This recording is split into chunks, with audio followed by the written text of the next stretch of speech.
Are you set? We are set. Okay, let's give it a try here. Gotta love the internet sometimes.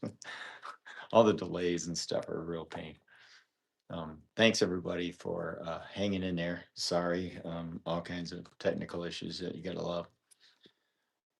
I have a lot of people that will, talk to me about wanting to go to some big woods or wanting to go on an adventure like with an outfit or something like that, or hunting another state.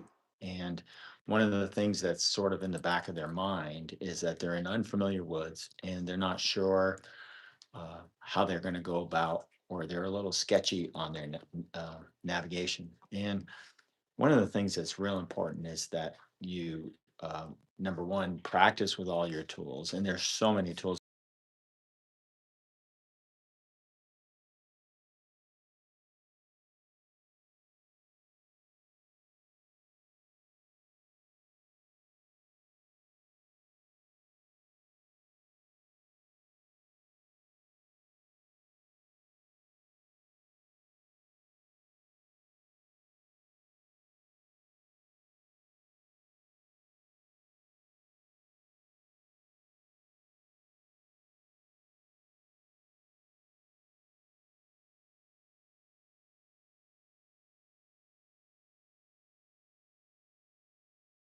Practice to figure them out. I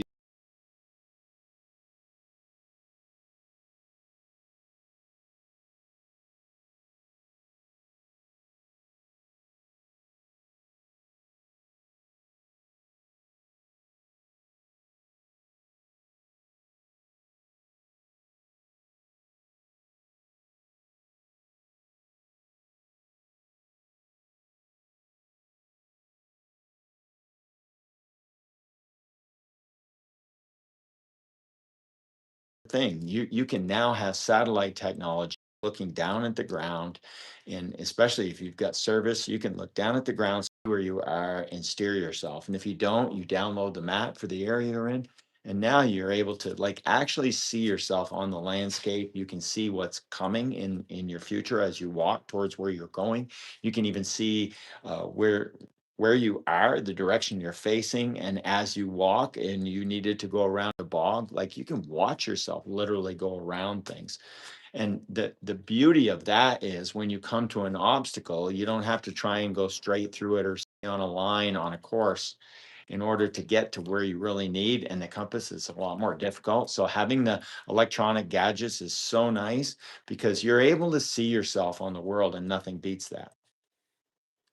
The real part about navigating that matters so much is not that, number one, you stay calm and you stay cool if you think you're not in the right place. Had a fella, he's in his stand, he's used to going to it, it's daylight, he usually comes and goes from his stand. Then when he gets there, something happens and he doesn't get down, and any number of things can happen to you, and now you're after dark, and sometimes dark really messes with people. So practicing navigating in the dark is something like no one ever does, and like you should, because when the day comes where you have to navigate across country in the pitch dark, it's a whole new game.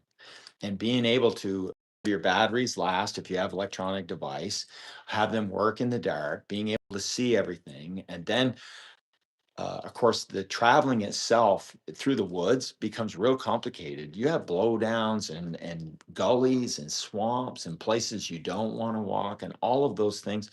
So it's real important to just practice your navigation, practice staying calm, practice keeping in mind all your different tools and which ones will help you and what time to help you.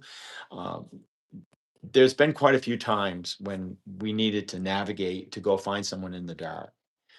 And that is like the very best time. And like that's like the proof that it's going well when someone can navigate in the dark. If there's a group of us, we'll usually pick one person to do most of the navigating, and everyone else may double check things a little bit, but for the most part, we'll have one guy do the navigating and say, yeah, right here. One of the things that's real handy for us when we've had to go and get a deer or had to go get somebody out of the woods or something in the dark was that we would use our flashlights and have having the lights at night really helps like crazy. That person would stay back and point the light where we all needed to go. And now we can see the beam through the woods and say, oh, this is the way we need to go. In a The more dense the forest that you're in, the more like snow covered trees or the more summertime vegetation, and you can't see very far, that leapfrog thing with a flashlight and staying lined up and able to stay on course and follow a direction is really important. And it's something that everyone should practice. It's very easy to get to a spot. You sort of know where the car is, you sort of know the direction you're going, but it'd be nice to navigate like perfectly. So the fellow comes up and we practice a little bit. And I know this point in my forest, right? And we're standing in my driveway, and I have a bridge that I built across a little swampy trail, and I know pretty precisely the directions my land, and I can point right at that spot. And I give him a compass reading right at that spot, and I said, follow the compass, cross all of these obstacles and objects, and I want you to go and find this bridge that I built in the woods. So he stands there and he holds the compass and he turns his body thing up and he says right there, and he goes target to target to target. Right, with the compass you pick targets and you continue in a straight line. You look where you need to go and you pick a new target and pick a new target. And he went right to my bridge, and he was like ecstatic. He was standing right next to it and he's like, wow, did that work good? And I said, okay, now I want you to go home. So I had him take the compass and do the opposite, right? Red in the shed brought you to it. White in the shed will bring you home. So he turns his body around and he orients white to the shed. And I said, I don't want you to go straight back through the woods the way we came. I want you to follow the logging. There's a series of logging trails that do not go directly to my shop. So I want you to just walk up the logging trail on an angle, but keep in mind the direction you're going. Kind of point it right at where you seem to need to go. So he followed my trails and still ended up right back at the shop without having to go right straight through. So practicing all those things is really important, and practicing keeping your mind on straight and not letting it get the best of you. It's very easy in the dark to like worry about whether or not it's working or whatnot. And if you can navigate real well during the day, practice navigating a few times in the dark, and especially in places you've never been before. I have one fella, he shoots a deer on my property and it runs off and it's bleeding and it runs down over the hill. And he says, I really am, I'm kind of worried and I don't usually go. And I'm kind of like, so I'm like, okay, I'll give you a hand with it. Right. So I help him start following this blood trail. We work our way off down the mountain. And as we're dropping downhill and the deer is still running and bleeding pretty good and it's going, and we've gone quite a ways, and he's now in woods and he doesn't like being out after dark, and we're traveling along and he's like, have you ever been in these woods before? You can tell his mind, right, it's working on him a little bit, and I'm like, no.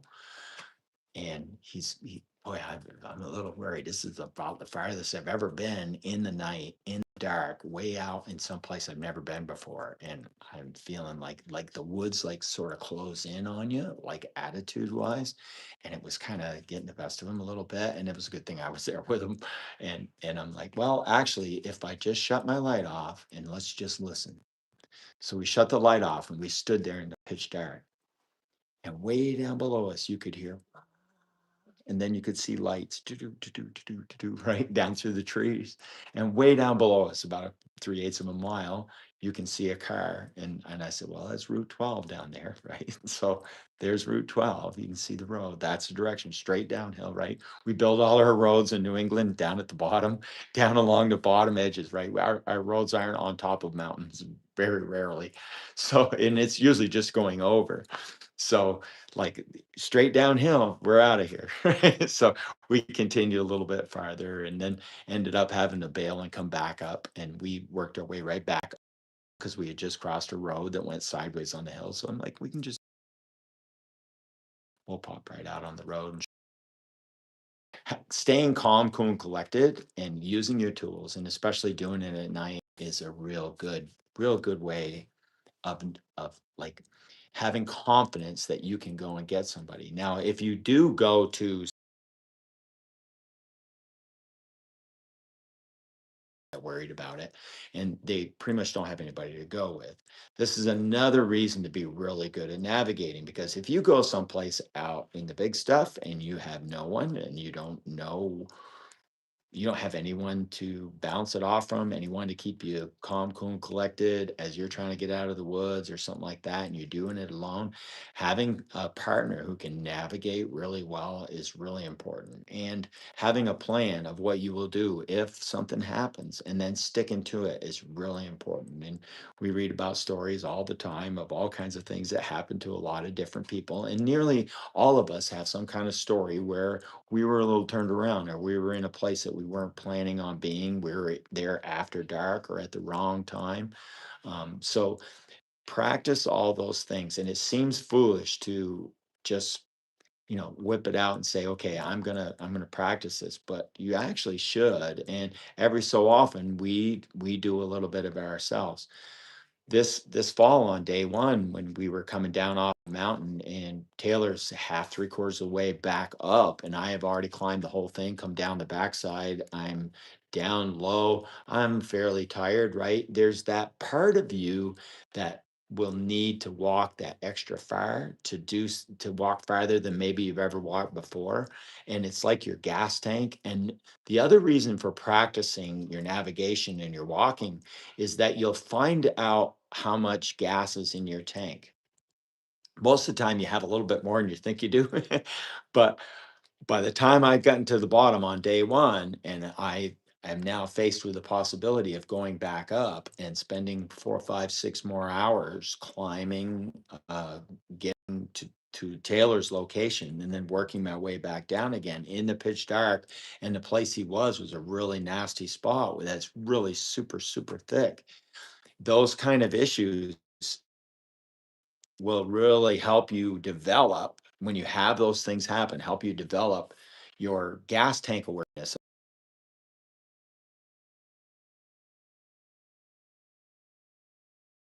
As much as people who may not have the skills to do stuff, is the people who have a ton of skills of doing it and a ton of energy and a bit like walking ability, and they can end up very, very deep. Right? You can go a long ways and get in deeper trouble when you got real good legs, right? So you can end up even farther than a normal guy might be. So keep all those things in mind and practice it. I know it seems crazy, but practice it a little bit. And it doesn't take much to practice, especially like with the geocaching thing and having the coordinates. The boys, we go geocaching, and there's geocaches like all over the place. You go right on geocaching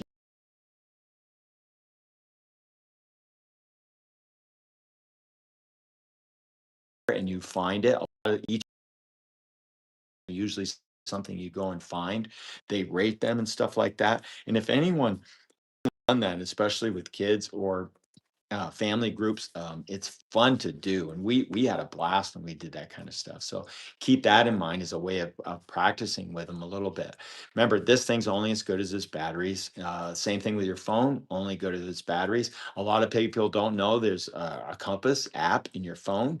I use the Maps app all the time. If I have satellite service and I turn on my satellite maps and I see my location, which is another thing I did with the fella. After we got back to the shop, we walked up in the woods. We turned on his regular maps, and he stood there and looked at himself on satellite. And then when you turn the phone, you turn your angle, you hold your phone in front of you flat and you turn it. And now you can see the little blue headlight and it's pointing back to the shop. And you can see the trail on the satellite leading right back to his pickup. Like, like it's pretty hard to beat that ability to be able to do that. A lot of the radios, like Rhinos, have location shares. So that's another way of knowing where your buddies are and how to get to them, or at least where the radio is. If you drop the radio, we've had a few of those kind of things that have happened too before. So developing your tracking skills, developing your awareness about yourself and how far you can walk is real important in navigation. It's one of those things that people don't think about all that much, but by the time you've gone a long ways, and now you need to do even more.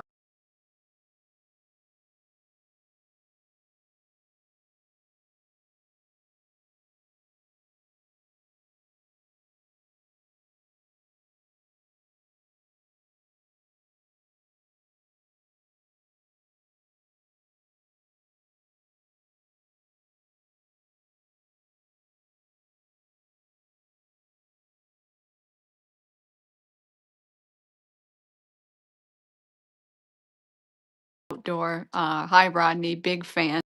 Much for listening and being patient. Marco 03102, big shout out for that. And at 66, my tank is on fumes. Um, Well, so that is something to consider. My neighbor up the road right here, he's in his 70s, late 70s, has Parkinson's.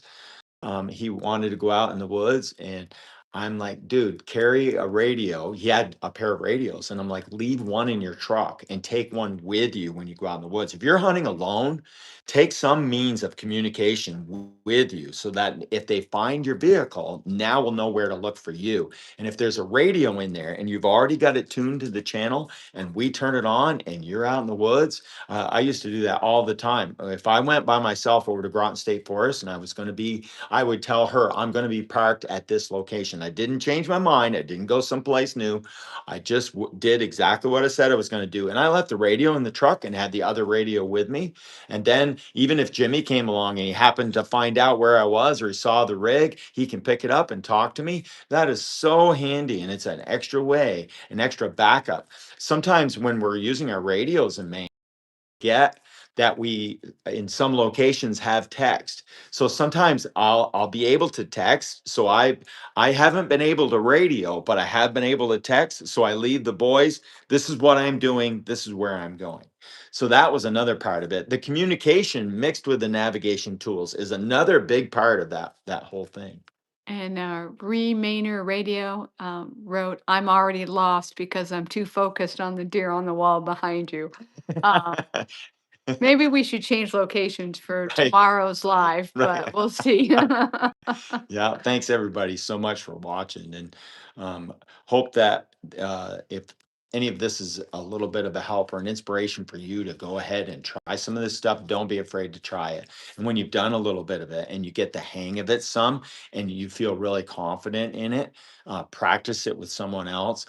One of the things like I would instantly do with the boys when I took them out hunting is I would say, okay, you're going to do all the navigation for us today. So as we went out, even if at first when they were little, it was on our own land, which way's the shop? And I would ask them while we were just walking any old place. And then I would say, which way's out?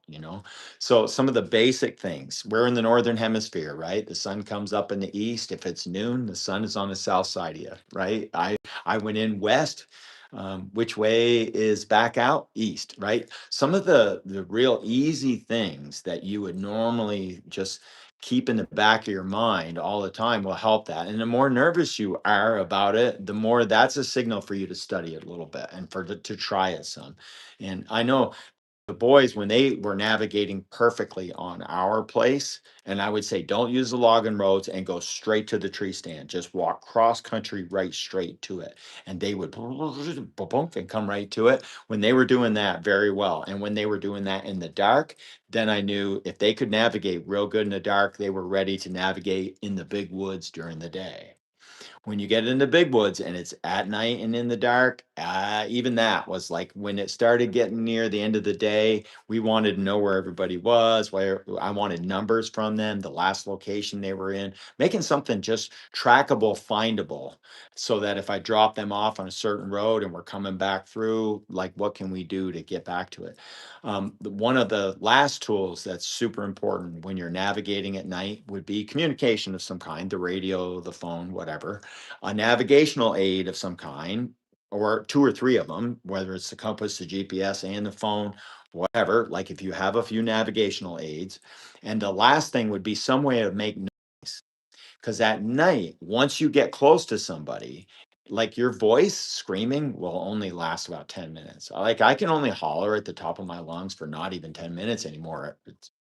So like hollering to somebody's really tough. But if you have a whistle or something like that and they can hear it, sound only carries so far. Sometimes it's amazing how far sound does carry, and then other times doesn't carry for squat. You get snow all over the trees and they're hanging with snow, and boy, the sound just doesn't carry. So some way of making noise is real important as well.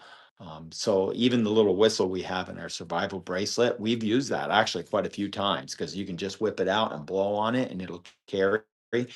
even the empty rifle shell. If you can make air, you can, if you're breathing, you can continue to make noise. So it was super important. And that really is another thing that handy, is being able to make some kind of noise at night, because you need to hear that person that you're trying to look for.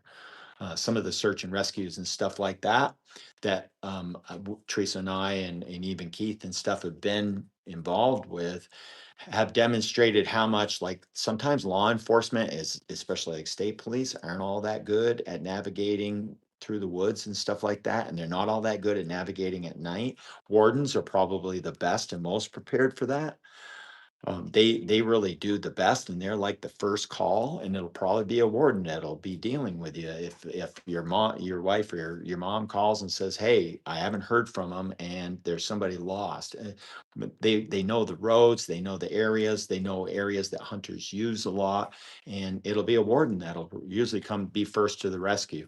I also have a friend or two. Like, if I needed to really have somebody come to me, it would be Jimmy, it would be Keith, it would be Teresa's brother, Donnell, right? I know their navigating skills, and I would call them and they'd come right to me. The boys, they would just leave me there. Yeah. Well, hope everybody has a good lunch, and we'll sit down and eat ours and we'll get going again. But if you like the lives, give us a thumbs up, and appreciate everybody for watching, and have a great week. See you later. And we'll be back tomorrow at noontime talk, Yep. i- Sounds good. barring cell service. Right. Thanks again for all your patience. We really appreciate it. Hope to see you guys tomorrow at noon. Take Thanks so care. much. Bye bye. Bye bye.